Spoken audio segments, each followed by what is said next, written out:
In the distant future, an expansive galaxy is governed by an intergalactic coalition known as the Consortium.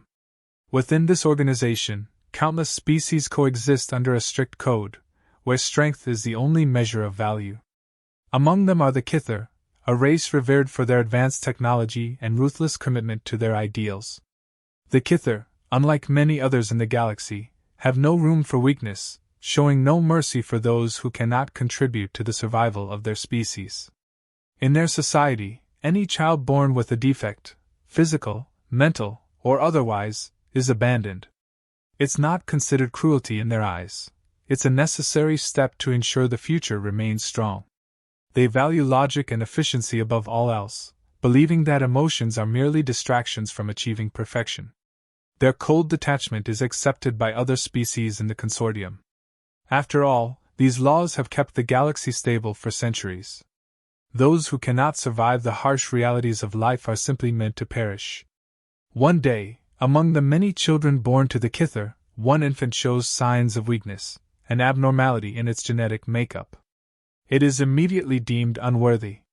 The child, barely more than a few days old, is cast aside with indifference. The Kither make no exceptions, even for their own offspring.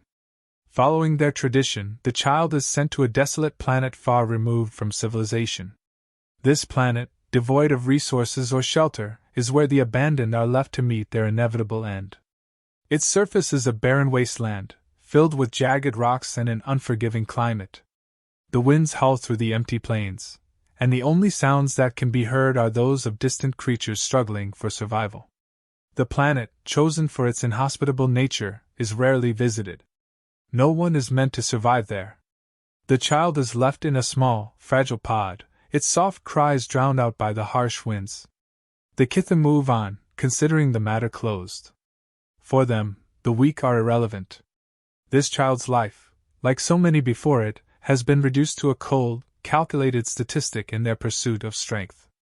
It's as though the child had never existed at all. But fate has other plans. Unbeknownst to the Kither, this remote planet is also home to a solitary human, Sarah Mitchell. She's a surveyor, part of a larger team tasked with scouting planets for future mining operations. Sarah has been stationed on this planet for weeks, conducting routine research in the quiet solitude of her temporary home. Her daily tasks are repetitive, analyzing geological formations, scanning for potential resources, but the isolation doesn't bother her. She's used to working alone, accustomed to the quiet that comes with deep space missions. One day, while conducting a survey of the planet's surface, Sarah's equipment picks up a faint signal, a weak, almost imperceptible blip that seems out of place in the otherwise barren environment.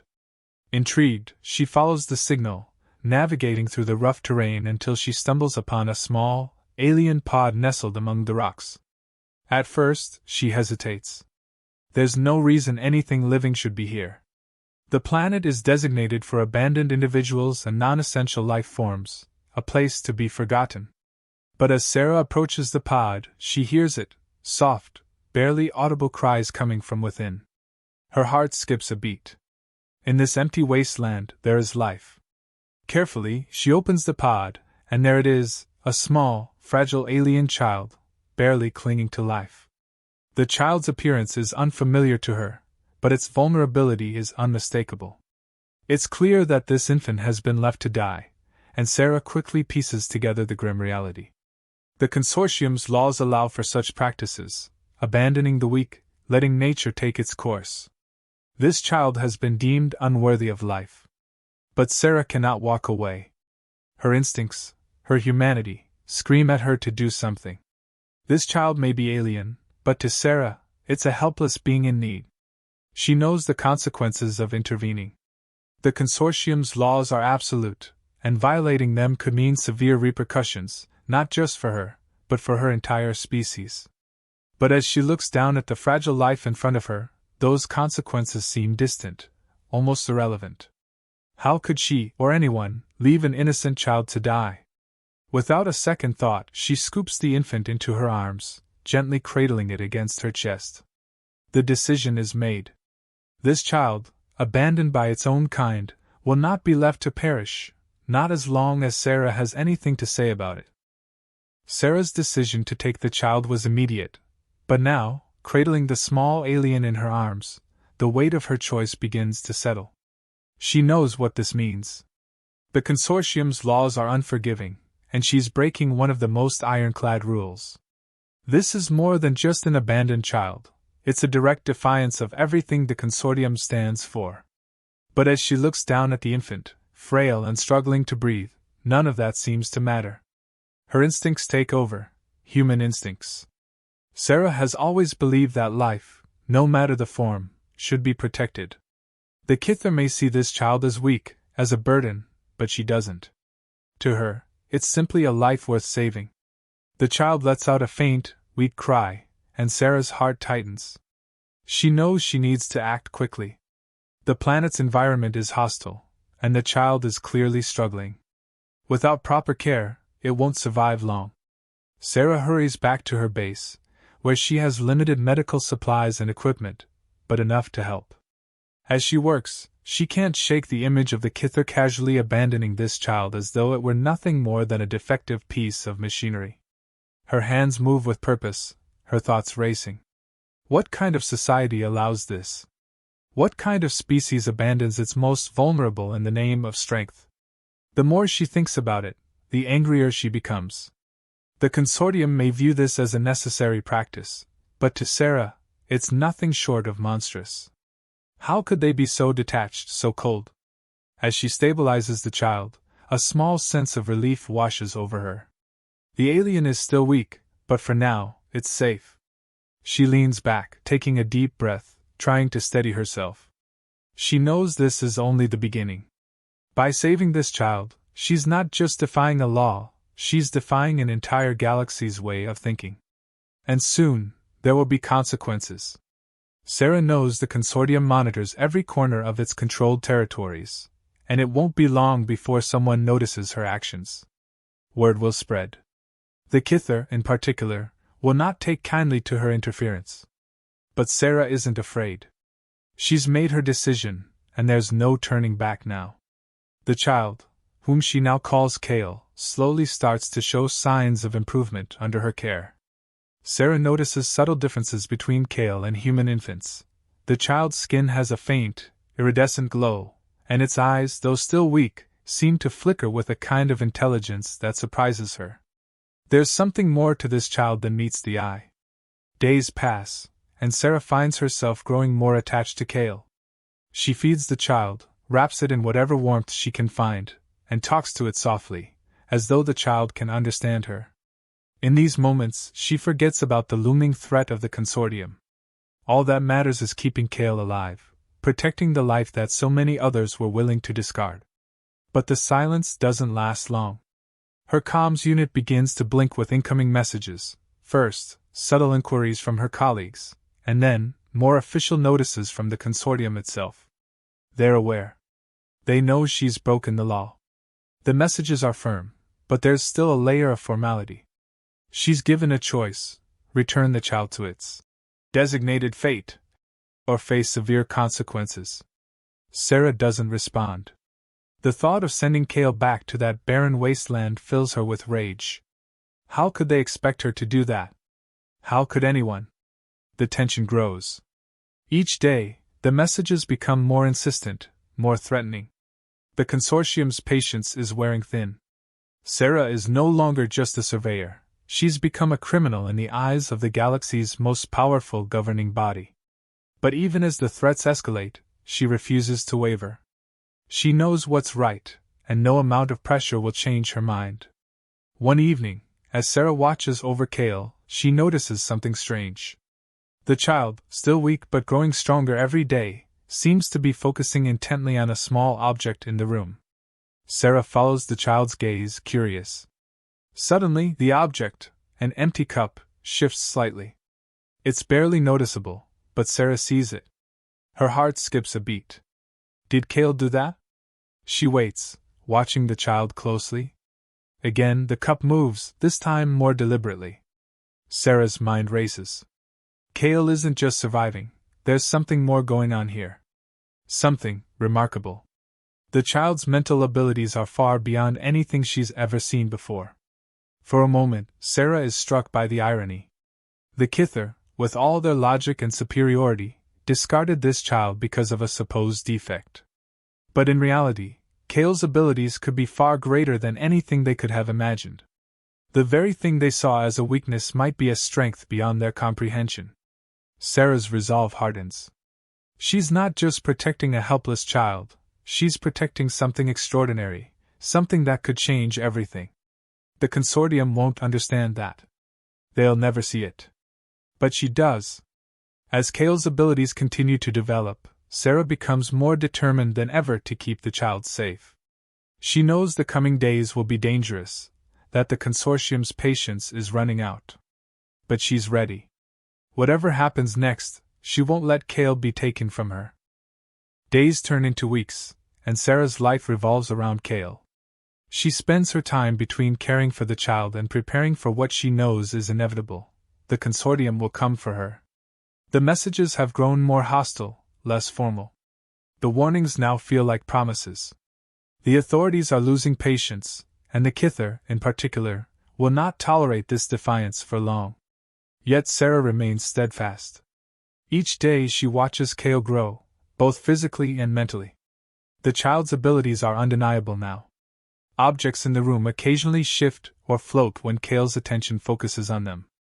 It's not something the child seems to fully control, but it's happening more frequently, and with more precision.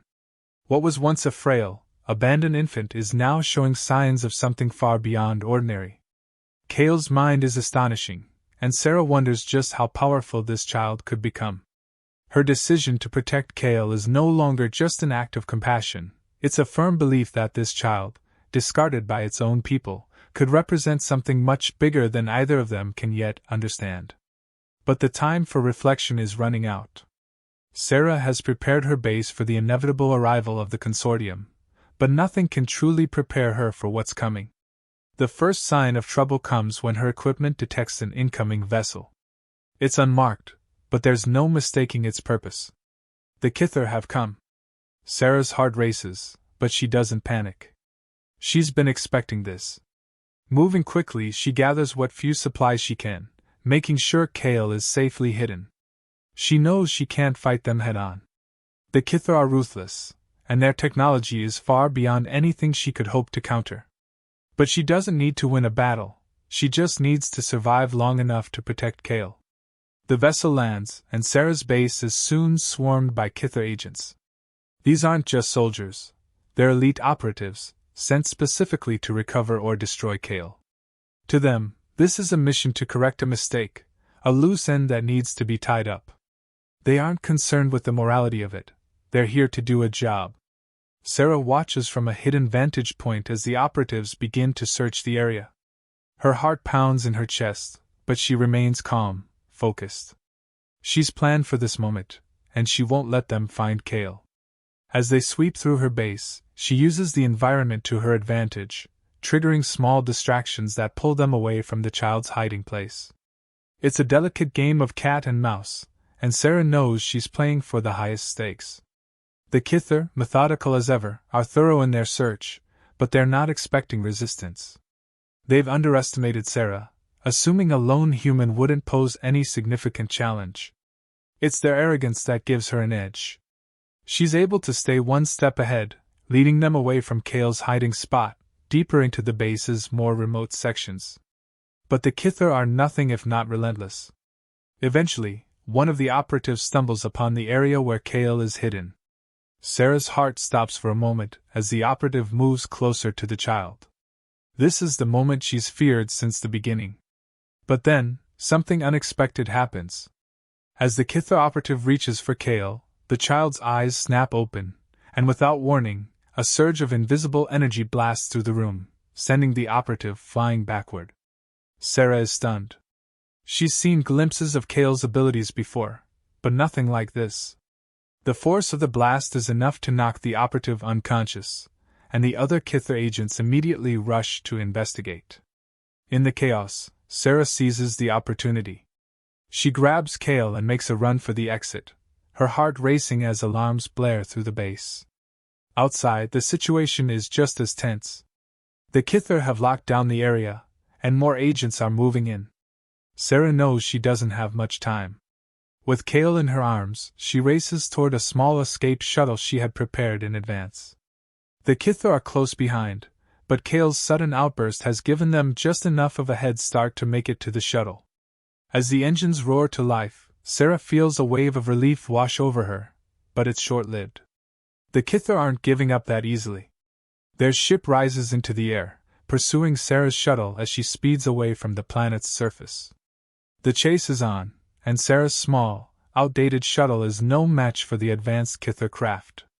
But she doesn't need to outrun them forever, just long enough to reach the planet's upper atmosphere, where she can make a jump to a nearby safe zone. With Kale beside her, Sarah pushes the shuttle to its limits, dodging blasts from the Kither ship as they close in.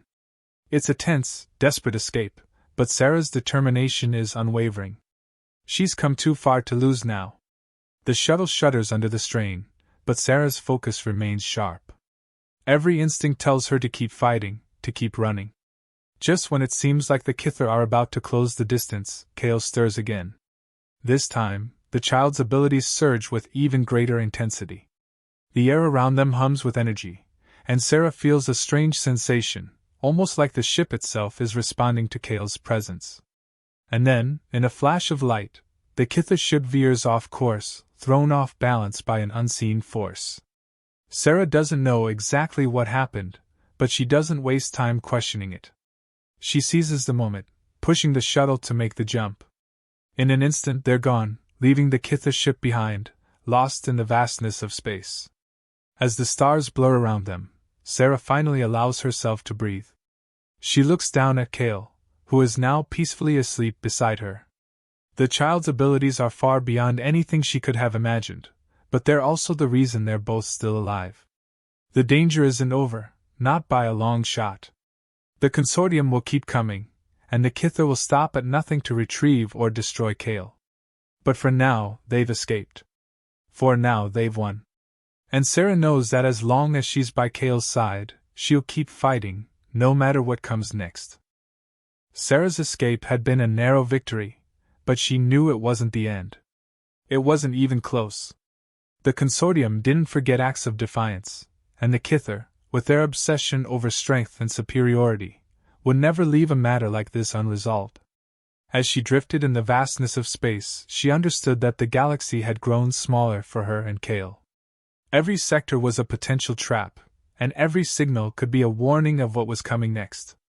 Despite the constant threat, Sarah had a clear mission now: keep Kale safe, no matter the cost. She found a temporary haven in an old spaceport at the edges of known territory, one where the consortium's reach was weaker and the inhabitants less likely to ask questions.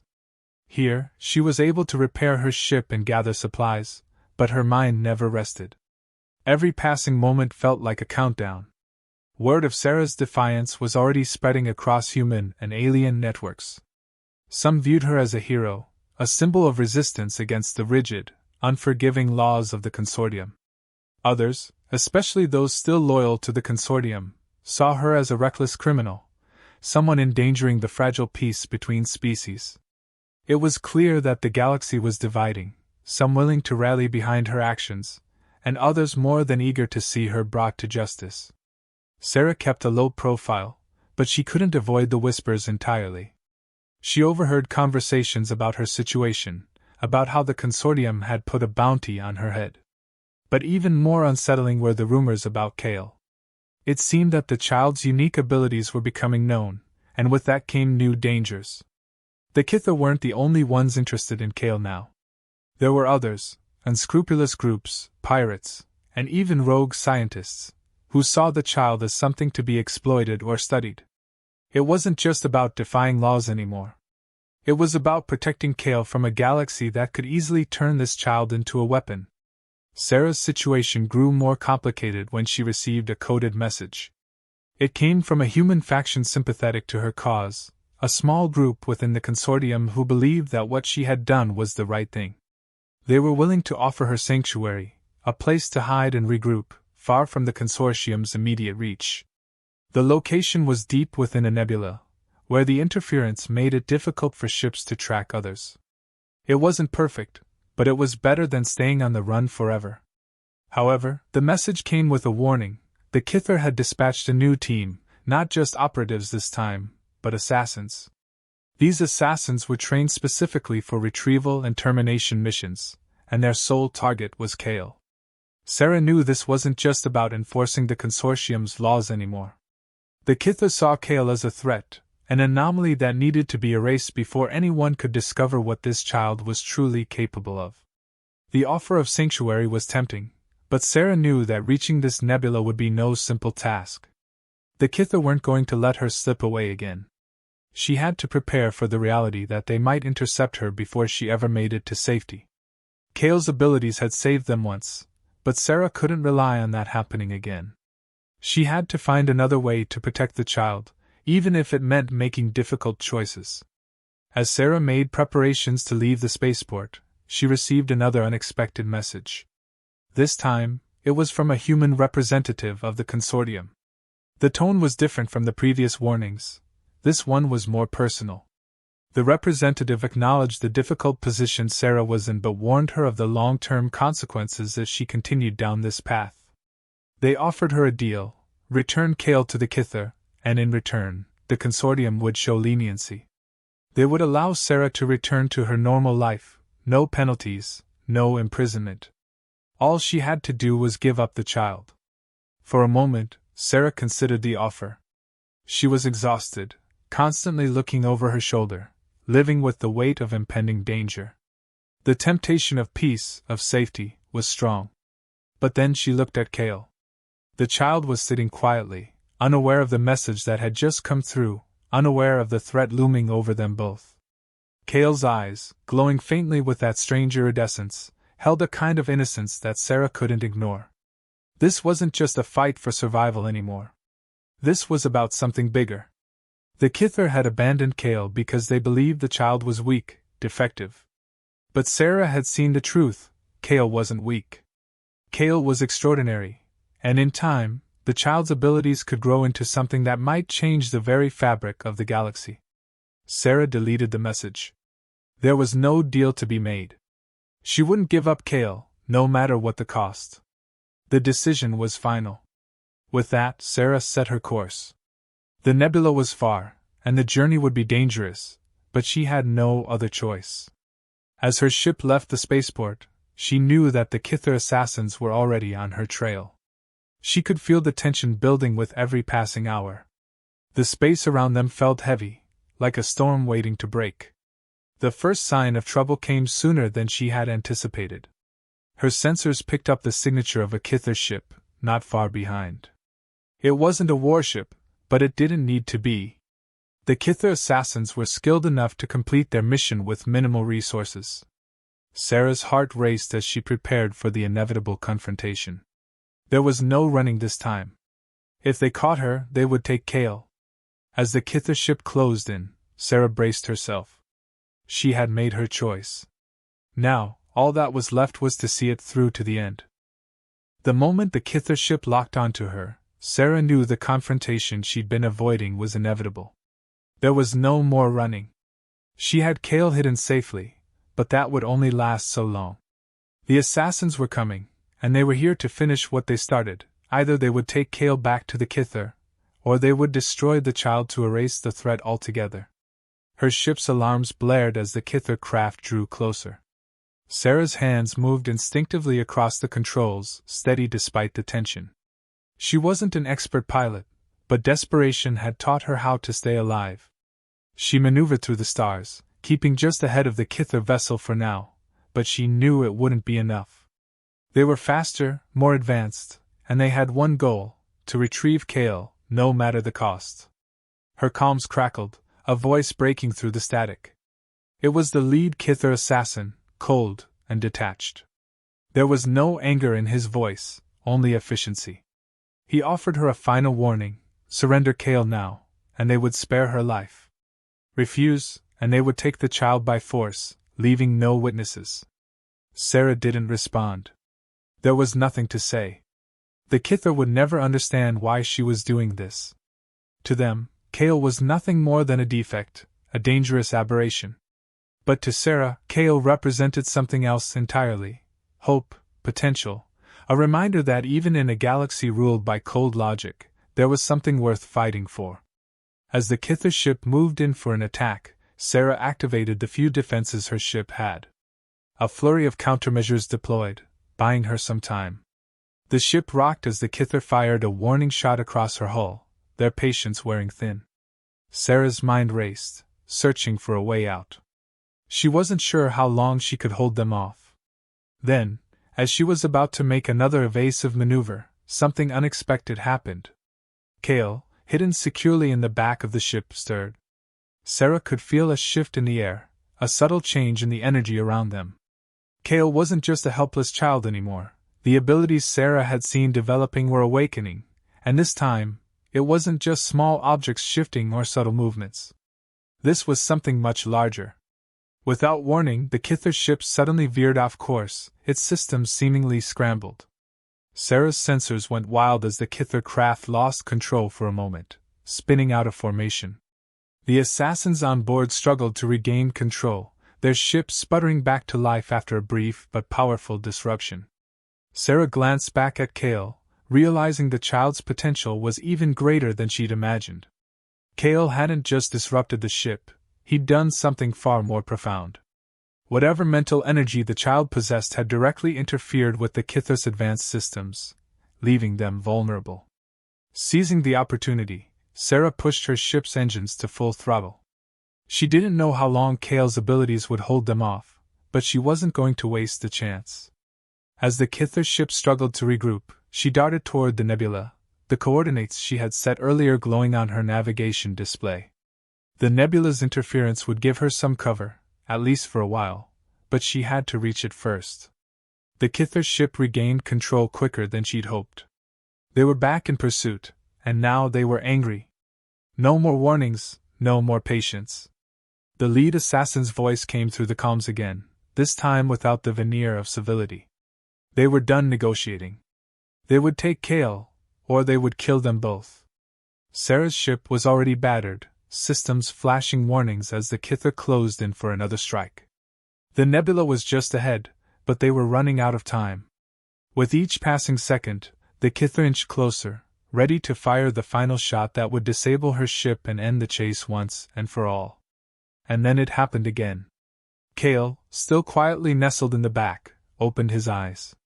The air around them seemed to hum with energy, a sensation Sarah was beginning to recognize. She didn't know how Kale was doing it, but the child was tapping into something powerful, something beyond any technology or weapon the Kither had. This wasn't just a defense mechanism. Kale's abilities were evolving, becoming stronger with every second. As the Kither ship lined up its final shot, everything seemed to slow. Sarah's ship, which should have been torn apart by now, remained intact. The Kither's weapon systems faltered, their targeting array failing as Kale's influence extended beyond the confines of their small ship. The Kither assassins were helpless, their advanced technology useless against whatever force Kale was exerting. In that moment, Sarah knew they had a chance. She didn't hesitate. With Kale's abilities shielding them, she pushed her ship toward the nebula, the swirling mass of cosmic interference welcoming them into its depths. The Kither, unable to follow, were forced to retreat, their systems crippled by Kale's unexplained powers. As Sarah entered the nebula, the tension in her chest began to ease. The Kither were gone, at least for now. They couldn't track her here. The nebula's interference would make sure of that. And Kale had saved them both. She looked back at the child, who was now resting peacefully again, the glow in his eyes dimming as the immediate threat passed. There was something extraordinary inside Kale, something the Kither had never understood, something they had tried to erase. But they had failed. Sarah knew this wasn't over. The Kither would come again, and next time, they might be better prepared. The consortium wouldn't stop either. They would keep sending more ships, more operatives, more assassins. But now, Sarah wasn't just running to protect Kale. She was running because she knew what Kale represented. The child was more than just a defiance of the consortium's laws. Kale was proof that there was more to life than the cold, calculating logic that ruled the galaxy.